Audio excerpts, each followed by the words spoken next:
Fala, meus queridos e queridas! Como vocês estão? Espero que estejam maravilhosamente bem. Ontem tivemos um momento muito marcante no mercado financeiro brasileiro. Lojas Americanas encontrou um rombo contábil de 20 bilhões.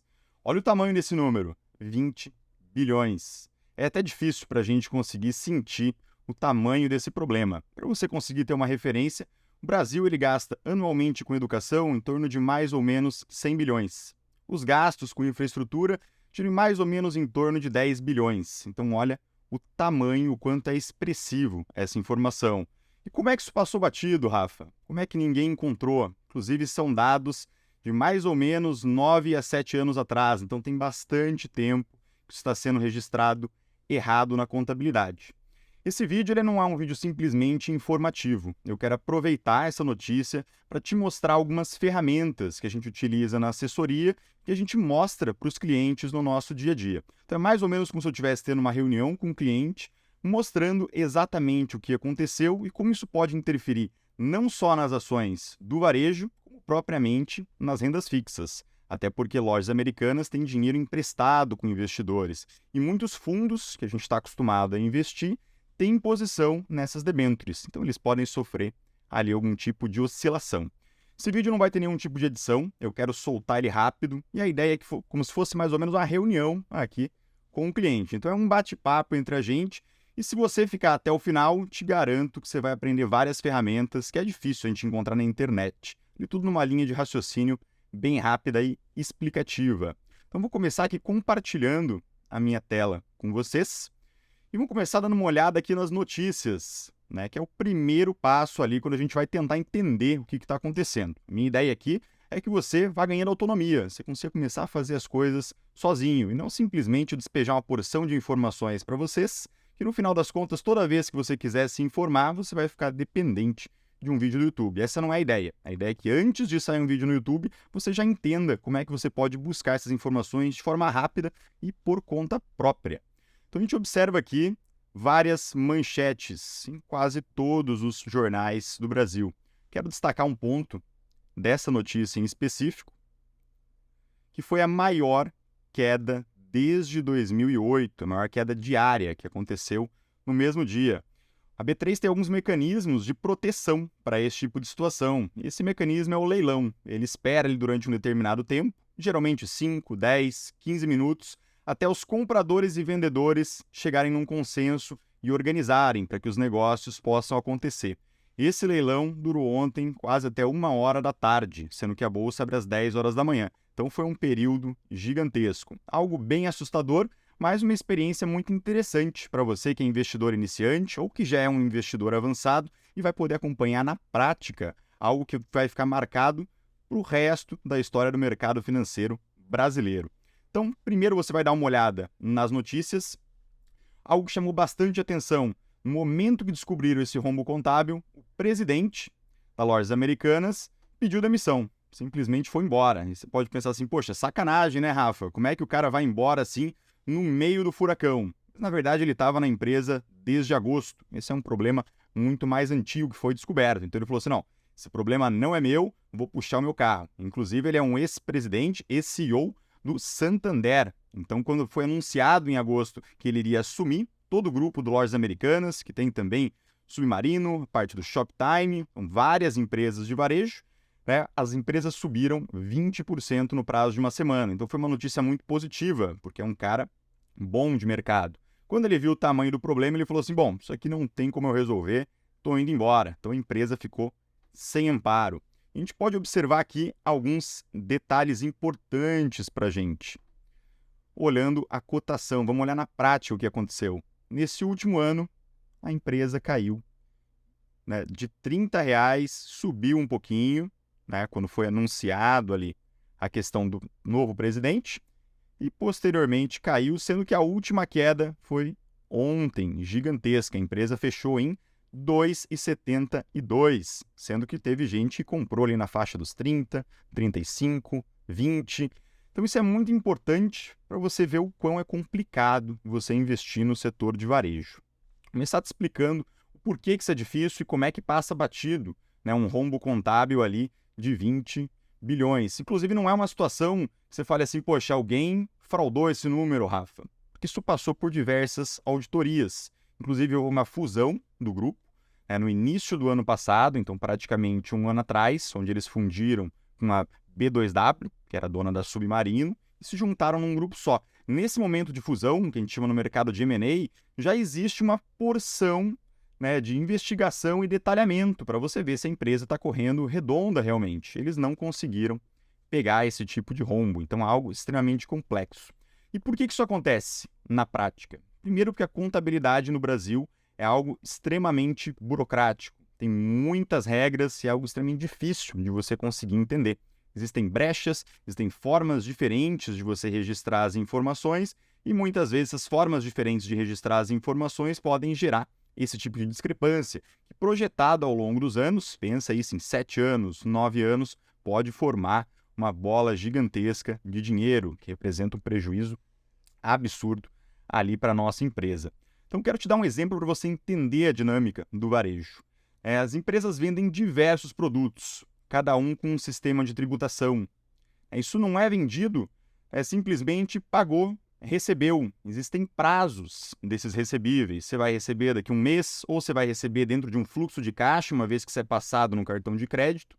Inclusive, quando isso é passado no cartão de crédito, o lojista que está vendendo pelas lojas americanas, se é uma plataforma aberta, outras pessoas podem vender lá dentro também, ele recebe em D0, no mesmo dia. Agora, lojas americanas fica com esse passivo durante bastante tempo e cobra por ficar com esse passivo. Ela pode, inclusive, vender esse risco para uma empresa especializada, mas nesse caso ela vai diminuir a margem, sendo que a margem do varejo já é bem apertada. Margens ali de 2%, 3% no final das contas. Então é bem pouquinho.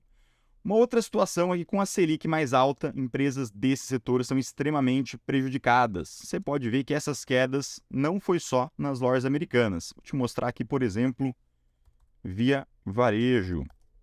Vamos pegar o gráfico dela aqui, bem rapidinho. Vou pegar aqui, ó, Via 3, que é o código do Via Varejo. Mais um I aqui. Opa, peraí, cadê o bicho? Ah, não é 3. Vou pegar aqui, ó, Via. Não mostrou aqui a cotação, mas vamos pegar pela Infomoney, que geralmente o Google mostra ali pra gente. Nesse caso, ele não mostrou. Vou puxar o gráfico dela aqui. E a ideia é que seja justamente isso. Estou te mostrando como eu mostraria para um cliente. Olha no último ano como os gráficos eles são parecidos. Quedas bem representativas. Vamos mostrar aqui o total. Você vai ver o tamanho. Ó. Uma empresa que chegou a valer ali R$19, hoje negociando próximo dos R$2. Então é importante você ter esses números porque é um padrão do setor. Olha só, caiu pra caramba, uma vez que a Selic estava alta. Magazine Luiza, mesma situação. Então isso é um padrão das empresas do varejo e é um setor que você tem que tomar muito cuidado se você é investidor de bolsa. Se você tem ações da lojas americanas, não posso te falar, vende ou compra mais. Essa é uma decisão individual que você vai ter que tomar, mas é um setor que eu deixaria um pouco mais de lado ou investiria apenas uma parcela muito pequena do capital, porque já houveram diversas quebras, né? A gente pode citar Ricardo Eletro, Pernambucanas, há bastante tempo atrás, a Mesbla. Então, a margem é muito apertada, qualquer detalhe você já passa por uma complicação danada, né? E existem outras situações, se você não corrige os seus preços em cima da inflação, você diminui ainda mais essa margem. Pode ser que venha um concorrente de fora, como a Amazon, como por exemplo a Shopee, como por exemplo agora a Shein, que está vindo da China, empresas que vão concorrer e que muitas vezes estão dispostas a tomar prejuízo durante algum tempo. Vou te dar um exemplo para simplificar, algo bem básico. Imaginar que tem 3 pizzarias na tua cidade e as pizzas giram mais ou menos ali num preço de R$60. Cada pizza custa 30, 35 para ser produzida. E aí para essa cidade que tem 3 pizzarias, vem um grande player de mercado, como a Domino's, por exemplo, um player internacional que tem uma gestão muito mais eficiente, consegue reduzir custos dessa forma, e ela surge na cidade com a seguinte proposta. Ela pode tomar prejuízo ou ficar no 0 a 0 durante um ano e meio. E como ela quer ganhar clientes das outras pizzarias, ela começa a vender pizzas pelo preço de custo, R$30, R$35. Depois de 6 meses, ela vai ter levado uma grande fatia do mercado. E essas outras pizzarias, vamos supor, e começam a vender 40% a menos, 50% a menos, porque esses clientes optaram por uma pizza que tem a mesma qualidade e que é mais barata no final das contas. Essas empresas que estavam acostumadas a ter lucro, elas começam a ficar no 0 a 0 e muitas vezes ter prejuízo. Por serem empresas menores, elas não estão preparadas para ter esse prejuízo durante muito tempo. Alguns concorrentes começam a fechar. Uma vez que a margem está mais apertada, você tem que demitir funcionários. E existem custos fixos, que muitas vezes, quanto menos você vende, maior a representatividade desse custo fixo.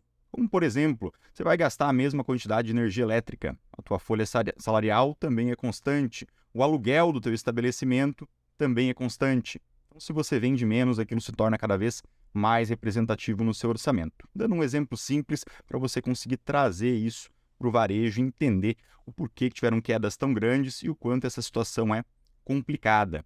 Deixa eu pegar aqui a MER3 no Status Invest para te mostrar o tamanho desse rombo. E se o seu interesse é só na parte de rendas fixas, debêntures, é um investidor conservador e ações não te interessam, pula ali um pouquinho mais para frente no vídeo que lá eu vou dar bastante detalhamento nessa parte especificamente. Então temos aqui no nosso Status Invest, que é uma ótima plataforma, então já fica mais uma ferramenta ali para você dar uma olhada, né? E aqui a gente já começa a conseguir observar alguns detalhes. Aqui ele nem conseguiu puxar, na verdade, direito o gráfico. Aqui a gente já consegue ver um pouco melhor o tamanho desse problema, né? Porque ontem ficou o dia todo em leilão. E quando a gente começa a olhar para alguns detalhes, aqui, por exemplo, vamos ver se está mais aqui para cima. Vamos olhar o patrimônio líquido dessa empresa. Cadê? Primeiro, um indicador que é interessante a gente ver, o preço sobre lucro. Essa é uma empresa que você demoraria ali cerca de 57 anos para conseguir pagar o seu investimento. Então, se você comprou R$10.000 de lojas americanas, no preço que ela se encontra hoje, com o lucro que ela tem hoje, demoraria 57 anos para você sair dali com em torno de R$20.000, o dobro do valor investido. Então, isso já é um indicador legal para a gente conseguir dar uma olhada. Vamos ver aqui o valor patrimonial dessa empresa. Cadê ele aqui para a gente? Que a gente já vai conseguir ver. O patrimônio líquido dela é de 15 bilhões. E o rombo que apareceu é 20. Então é como se essa empresa ela vendesse ali praticamente tudo que ela tem de patrimônio líquido, de ativos, ela ainda ficaria devendo cerca de 5 bilhões. Aqui considera os ativos imobilizados também. Então você vê que metade da empresa foi para o ralo nesse tipo de situação. Olha o tamanho do problema. Aqui, dívida líquida. Na verdade, essa dívida ela vai aumentar para a gente, né? Dívida líquida e a dívida bruta. E você já consegue começar a sentir o tamanho desse problema. Falando do que interessa, que são as nossas rendas fixas. Essa empresa ela emitiu debêntures. E como é que você descobre essa informação? Primeiro, qual que é a debênture, Rafa? Você vai aqui no site da Ambima. Aqui eu já coloquei, mas você pode fazer o seguinte, vou te mostrar o caminho. Você vai digitar assim, ó, Ambima, pesquisa debêntures, no Google mesmo, aqui, ó. Beleza, ó, o primeiro site que apareceu já é aqui. Aí, o que você vai digitar aqui em cima? LAMI, que significa Lojas Americanas. Era o código antigo dela, antes de virar a MER3, quando juntaram. E aqui você vê que nos últimos anos elas emitiram 3 debêntures.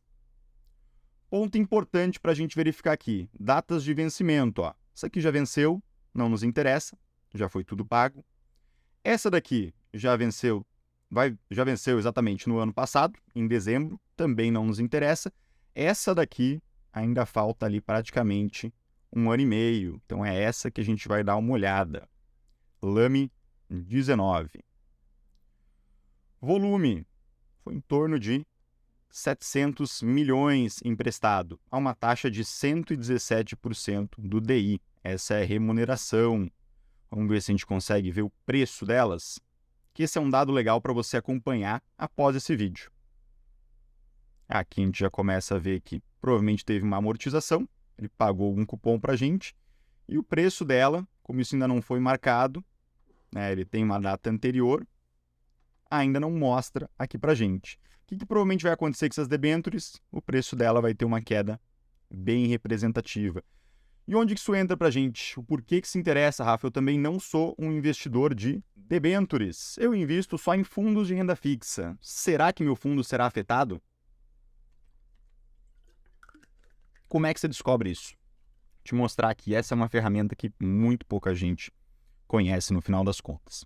Você pode olhar pelo próprio site da CVM, mas ele trava um pouquinho. Então eu gosto de olhar aqui pelo mais retorno. Então tem aqui comparador de fundos mais retorno. Como é que eu chego nisso, Rafa? Digita no Google, comparador mais retorno. Vamos por fundos também para não dar errado. Aí você clica aqui, comparador de fundos de investimento mais retorno. Ontem eu peguei os principais fundos que eu utilizo de renda fixa das principais gestoras com os meus clientes e resolvi olhar um por um para ver qual seria o impacto. Então eu já tenho alguns aqui em mente para te mostrar. De forma antecipada, quais são as gestoras que eu consegui identificar? Valora, ARX, Risa e Ibiúna. Essas 4 que eu trabalho com os meus clientes têm posições. E como é que você descobriu isso, Rafa? A gente olha por aqui. Vamos pegar, por exemplo, aqui ARX. Vamos pegar o Denali. ARX Denali é bem bacana. Vamos pegar o master dele. Já estava ali embaixo, mas a gente pode ver por aqui.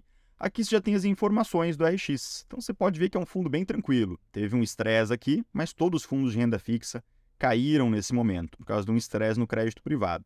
Historicamente, desde 2018, ele rendeu acima do CDI. Inclusive, um valor bom acima do CDI. A gente pode olhar isso aqui em porcentagem. Rendeu ali em janeiro de 2022, 112, 113, 113, 105. Então, acumulado de 115. Aqui esse ano também está girando ali em torno de mais ou menos 107%. Aqui ele pega o acumulado de todo o período. Aqui em 2020 teve um pequeno estresse. Você pode ver aqueles 2 meses negativos que eu te mostrei aqui, março e abril, quando teve um estresse dos créditos privados. Inclusive, esse tipo de situação pode gerar um movimento de estresse no crédito privado. O que é crédito privado, Rafa? É quando você empresta dinheiro para empresas. São debêntures, CRIs, CRAs e muitos fundos de renda fixa compram esses ativos. Inclusive o RX Denali que eu estou te mostrando, ele é um fundo que ele é D+1. Então muita gente utiliza esse tipo de fundo como reserva de emergência. E não está errado. Eu mesmo utilizo fundos de investimento com liquidez diária na minha reserva de emergência. Porém, a gente tem que saber que em alguns momentos pode acontecer uma queda de 1%, 2%, 3%, porque esses ativos estão sujeitos à volatilidade. Você ganha um pouco mais do que os comparativos de um Tesouro Selic ou de um CDB com liquidez diária, mas em momentos de estresse você pode ver a tua reserva de emergência caindo um pouco. Então, essa é uma decisão importante. Por isso que nas minhas redes sociais, quando me perguntam sobre reserva de emergência, eu falo muito mais do CDB com liquidez diária. Raramente eu cito os fundos e quando cito, eu coloco esse risco em evidência, que é difícil de acontecer, mas ontem a gente viu um fator que vai estressar aqui os nossos fundos de renda fixa. Então você vai descer bastante a tela e você consegue achar a composição da carteira. Poxa, Rafa, a composição da carteira é 99% fundos. Por que isso? Porque ele é um fundo que investe no fundo master dele mesmo. A gente clica aqui, vamos achar aqui o fundo, e a gente clica daí no ARX Denali Master. Agora a gente foi para esse fundo aqui especificamente. Vamos achar ele aqui para a gente? Está carregando, você vê que ele é a mesma coisa aqui. Né? Ele está pegando um prazo um pouquinho menor, então ele não mostra aquela quedinha que teve durante aquele determinado momento. Aí se a gente pega aqui, por exemplo, 2 anos, pegar um período maior, para a gente conseguir visualizar isso aqui na prática, que isso aconteceu em 2020, né? A gente vê aqui o fundo cotiza em D+1, cotização em D+0, liquidação financeira em D+1. Resgatou hoje, ele cai no dia seguinte para a gente. Então, vamos dar uma olhada aqui na nossa carteira, que é o que interessa para a gente. Olha, ó, de acordo com a legislação, o atual gestor do fundo, se desejar, pode omitir alguns ativos da sua carteira por um período de até 3 meses. Os fundos fazem isso para se proteger. Então, não é bom que os seus fundos concorrentes saibam as posições que você tem. O mercado financeiro é uma selva, eles podem atacar essas posições, operar vendido e te prejudicar de alguma forma. Então, os fundos podem esconder essa posição durante 3 meses. O que a gente está vendo aqui são 3 meses para trás. Ele mostra para a gente o valor de novembro de 2022. E a gente vai aqui para as debêntures, que é o que nos interessa no final das contas. Vamos ver aqui se ele aparece os detalhes das debêntures para a gente. Vamos ver por aqui. Aqui ele já não detalhou. Alguns fundos ele detalha, outros fundos ele não detalha para a gente. Vamos para o site da CVM especificamente. Ou até vamos voltar aqui para outubro para ver se em outubro ele já mostra isso aqui um pouco mais detalhado. Em outubro ele já mostra. Estava escondido ainda em novembro. Então, vamos lá. O que a gente quer achar aqui são lojas americanas. Ele coloca, inclusive, por porcentagem para a gente. Então, a gente vê aqui que debêntures da XP Investimentos tem uma posição grande, debênture da CEMIG, debênture Rodovias Integradas, Iguatemi, da parte de shopping, a transmissora de energia da Amazônia. E vamos achar aqui, Renner, que também é varejo, um pouquinho arriscado. Vamos dar um Ctrl Find. Vamos ver aqui, o Mac ele é complicado para a gente. Ctrl Find não funcionou. Vamos ver aqui. Agora vai. Lame. Debênture Lojas Americanas. Isso até é uma outra série que a gente não viu lá. Não estava registrado ainda por onde a gente procurou. Mas você vê que ela tem 0,26%. Então, se ela for a zero, é isso que o fundo pode cair. Poxa, Rafa, tranquilo, né? 0,26% de queda? Tranquilo. Você está seguro. Tudo sobre controle. Porque esse é um fundo com liquidez praticamente diária, D+1. Então, eles não podem tomar muito risco para não estressar. Vamos dar uma olhada. Vamos pegar uma outra gestora. Vamos pegar a Risa. E aqui vamos pegar a Daikon. A gente vai ter que achar aqui. Voltamos ali para a carteira. Vamos ver se a gente acha o fundo master desse pessoal. Às vezes ele dá um pouquinho de estresse aqui para a gente. Pode ser que tenha mudado o nome do fundo. Está carregando ainda. Como é um site gratuito, são muitas informações, às vezes ele vai demorar um pouquinho. Não tem nada que a gente possa fazer. Tem que esperar, tem que ter tranquilidade. Então, já estão vendo aqui que temos que tomar cuidado, inclusive, com os fundos de renda fixa. Tem que saber o que está fazendo. Você coloca a sua reserva de emergência num fundo. Ele pode passar por esse tipo de situação. Quando você compra debêntures, você tem que ter noção que as empresas podem quebrar. Por isso que eu gosto muito mais de debêntures de empresas muito grandes, como Petrobras, como Vale, ou empresas do setor de energia, que é um setor um pouco mais tranquilo. Construtoras, varejo, aviação, eu tomo bastante cuidado. Eu acho um setor bem preocupante ali para a gente. Vamos pegar o Master do nosso Daikon. Agora ele já está indo mais rápido. A gente vai aqui em Visualize todos os ativos desse fundo. E vai em debêntures. Mais uma vez, a gente vai ter que mudar o prazo, porque está escondido ainda. A gente vai conseguir ver em setembro. E aí, mais uma vez, aqui a gente já acha ela bem rapidinho, porque ela representa 2,22%. Então, se a debênture cair o preço dela em 50%, você vai ver 1% a menos na rentabilidade normal que você está acostumado no fundo. Qual rentabilidade normal é essa, Rafa? Vamos duplicar aqui. Você já está acostumado a receber uma rentabilidade próxima do CDI. Esse fundo, inclusive, ele toma bastante risco. Ele rende mais do que o CDI. Olha como ele rendeu bem. Por quê? Porque tem ativos arriscados dentro dele. Vamos pegar em um ano aqui que vai ser melhor. Como ele valorizou pra caramba. Esse é um fundo de mais 60. Então, 60 dias até o resgate. Esse é um fundo que mesmo que você resgate hoje, você ainda vai sofrer ali a marcação das debêntures das lojas americanas durante 60 dias, até o fundo liquidar. Então, você não tem tanta margem de manobra e faz parte. É um fundo que você deveria cogitar se vale a pena vender no desespero ou se vale a pena assumir esse prejuízo ali de 2% nesse ativo especificamente. Você vê que os fundos eles são responsáveis, eles têm mecanismos de proteção, está bem diversificado.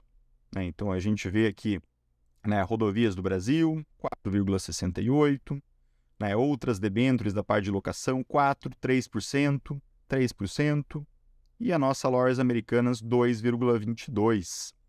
Então, eles eles compram várias debêntures diferentes para diluir o risco. Se der problema com uma, as outras continuam rendendo, a gente sente um friozinho na barriga, mas na média o fundo continua tendo uma rentabilidade bacana e acima do CDI. Então, não precisa se assustar, não precisa ter medo, mas eu acho que era importante você conhecer esse tipo de informação para conseguir tomar decisões racionais, entender como é que funciona o nosso mercado financeiro no final das contas. Gente, nosso vídeo hoje é sobre isso. Espero que tenham gostado das ferramentas apresentadas por aqui. Se você tem algum amigo que está aprendendo sobre investimentos e que pode achar esse conteúdo relevante, manda esse vídeo para ele. Gravei bem rápido, como se eu estivesse realmente conversando com o cliente. Essa era a intenção. Não vai ter nenhum tipo de edição, porque eu quero soltar rápido esse vídeo. E quero que fosse como se fosse um bate-papo aqui entre a gente. Se tiver alguma dúvida, deixa aqui nos comentários. Eu me esforço bastante para responder todas as dúvidas. Se tiver alguma outra ferramenta que você queira deixar aqui como sugestão, se você já conhece o conteúdo, disponibiliza isso para mais pessoas e fico integralmente à disposição. Precisarem, estamos aqui. Um forte abraço e excelente dia. Vamos que vamos!